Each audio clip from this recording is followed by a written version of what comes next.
भाव को ढक लिया है।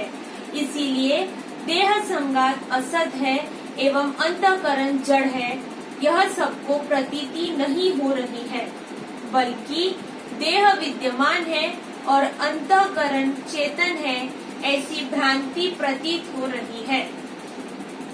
तथा माया के जड़ दुख इन धर्मों ने आत्मा के सत चित धर्मों को छिपा लिया है। इसीलिए सबको भ्रम हो रहा है कि मैं दुखी हूँ एवं परमात्मा मुझसे दूर है, किंतु मैं आनंद एवं अद्वैत अखंड ब्रह्म हूँ, ऐसी प्रतीति नहीं होती है। क्यों नहीं हो रही है ऐसी प्रतीति कि मैं अखंड आनंद हूँ? माया के जो धर्म है असत जड़ दुख और द्वैत उसने ढक रखा।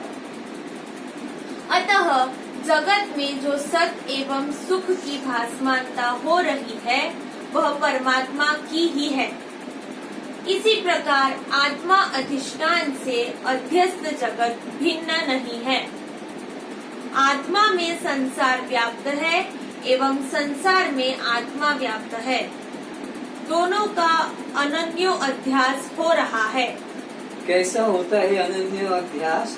एक लोहे का गोला पूरा आग में डाल दो, लाल सुर्ख हो गया पूरा, तो उस लोहार का बच्चा पास में खड़ा है, उसने उसको चिमटे से पकड़ के अलग डाला, तो वो गोला तो था गुड़कने जाने लगा, तो बच्चा कहता पिताजी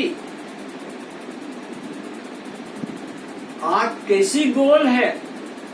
तो बाप कहता बेटा आग गोल नहीं है, लोहे का गोला। तो फिर वो बच्चा दूसरी तरफ से कहता है तो पिताजी आग गुड़कती जा रही है। नहीं बेटा लोहे का गोला। तो फिर वो गोला लाल है?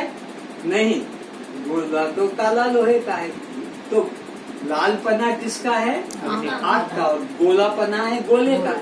तो गोले ने अपनी गोलाई ढक दी किस पर? आग पर, और आग ने अपना रंग डाल दिया गोले पर। तो उस अज्ञानी को आग गोल दिखाई पड़ रही है, क्योंकि आग का धर्म गोले पे लाल हो गया, तो वो गुड़क रहा है। तो बच्चा सोचता है कि ये आग गुड़क रही है। ऐसा अनन्य अध्यास, अनन्य आपस में एक दूसरे के अंदर अध्यास, इसका धर्म उस पे आ गया, उसका धर्म इस पर आ गया। लोह पिंड व अग्नि की तरह है, अर्थात अग्नि की लालिमा व तप लोहे में व लोह पिंड की गोलाई, लंबाई, चौड़ाई, वजन अग्नि में अज्ञान से आरोपित हो जाता है।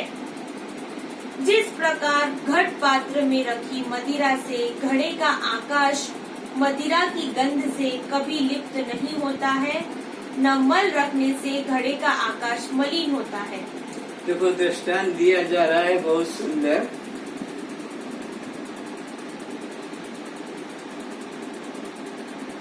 आप जा रहे हैं यात्रा पे, मुझसे भी कहा कि स्वामी जी आप भी चलो यात्रा पे।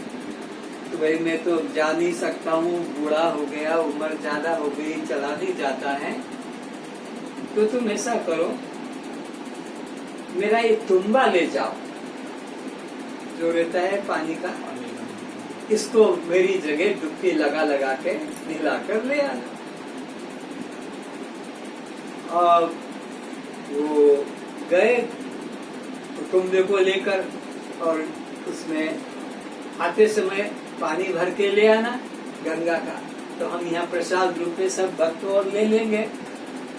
तो वो छोड़ कर गया, अपनी पत्नी ले गया, बच्चा ले गया, और यात्रा करके वो तुम्बे को गया। यात्रा करके आए, सब जगह हाँ अच्छे से खूब जगह जगह स्नान किया, दान किया, प्रसाद किया। अच्छा, तो वो कहाँ है मेरा तुम्बा? ये गंगा जल लाए, वहां लिया। अब तो थोड़ा थोड़ा प्रसाद लेकर जाओ। तो सबको दिया तो कड़वा हो गया। अरे ये कड़वा कैसे हो रहा है? तुमने इसको नहलाया नहीं था क्या? बोले नहीं, जहाँ गए थे डुबकी लगाई थी।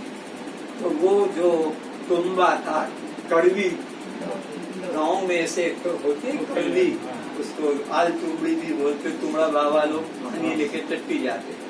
तो गंगा जल में डुबकी लगाने से उसके अंदर का कड़वाहट तो इसी तरह तुम्हारा भी गंगा में डुबकी लगाने से अंदर की कड़वाहट, अंदर तो वो कभी गोबर भरा है, राग द्वेष, हाँ, अपना पराया, छल छिद्र, हाँ, कपट चोरी, हाँ, बाहर डुबकी लगाने से अंदर से वो शुद्ध नहीं होता है। तो अगर तुमने घड़े के अंदर मटके में, सुराही में शराब भर दी और उसकी डुबकी लगाकर 10 बार नहीं 100 बार, और फिर अगर दिया जाएगा तो वो प्रसाद वो शुद्ध पवित्र नहीं होगा। तो ऐसे ही ये देह तो सबका निर्मल नहीं, मलिन है। अत्यंत मलिनो देहो, अत्यंत मलिनो देहो। देह नित्य निर्मल, आत्मा नित्य निर्मल, अत्यंत निर्मल है आत्मा, और देह अत्यंत मलिन है। तो ये मलिन देह को गंगा में 100 बार भी डुबकी लगाओगे तो ये शुद्ध होने वाला कैसे? जैसे कि एक मटके में तुम शराब या पेशाब भर के और डुबकी लगा कर को लो प्रसाद ले लो, ले लो। अरे प्रसाद पेशाब भरा, इसमें तो अरे डुबकी लगा दी ना 100 बार है, तो 100 बार डुबकी लगाने से भी वो घड़े का जो भी है, शराब कहो कि पेशाब कहो, वो शुद्ध नहीं होता है। तो ये इससे ही हमारा शरीर के द्वारा, शरीर के अशुद्धि से आत्मा अशुद्ध नहीं होता है। आत्मा इससे अलग है। कैसे?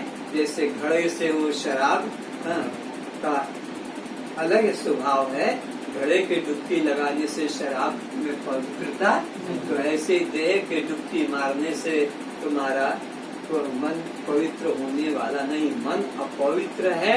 और अपवित्र मन बाह्य तीर्थों में डुबके लगाने से कभी शुद्ध होता नहीं।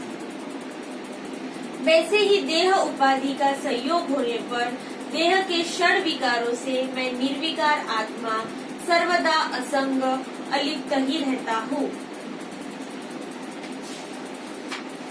आत्मा में षड विकार क्या है जो उससे तुम असंग हो?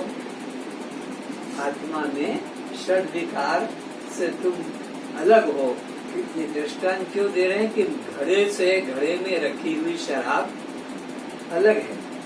घड़े का कोई भी डुबकी लगाने से वो शराब पवित्र होने वाली नहीं है। तो ऐसे ही तुम्हारा स्वरूप क्या है? 6 विकारों से रहित है। देह में 6 विकार है। 6 कैसे शुरू होते हैं? जन्मना, फिर रहना, फिर बढ़ना, फिर युवा होना, फिर बूढ़ा होके और मर जाना। ये देह में 6 विकार है। आत्मा इससे अलग है। कैसे अलग है? जैसे वो घड़े से और वो शराब अलग है, ऐसे ही इस देह से मैं अलग हूँ। आत्मा के अज्ञान से संसार सत्य भाषित होता है और आत्मा के ज्ञान से संसार वस्तु ही सिद्ध नहीं होता है। जिस प्रकार मंद अंधकार स्थित रस्सी सर्पाकार प्रतीत होती है, रस्सी ज्ञान से फिर वह सर्प भ्रम नहीं होता है। एकोहम बहुश्यामा, इस सिद्धांत का जिसने अपरोक्ष अनुभव अर्थात वह ब्रह्म मैं हूँ यह जान लिया, उसके लिए अब यह समस्त नाम रूप जगत ब्रह्म से किंचित भी पृथक नहीं दिखाई देता है। जब अधिष्ठान का ज्ञान हो जाता है तो फिर अध्यस्त की कोई सत्ता ही नहीं रहती है। अधिष्ठान का ज्ञान नहीं होता है तब तक अध्यस्त सत्य प्रतीत होता है।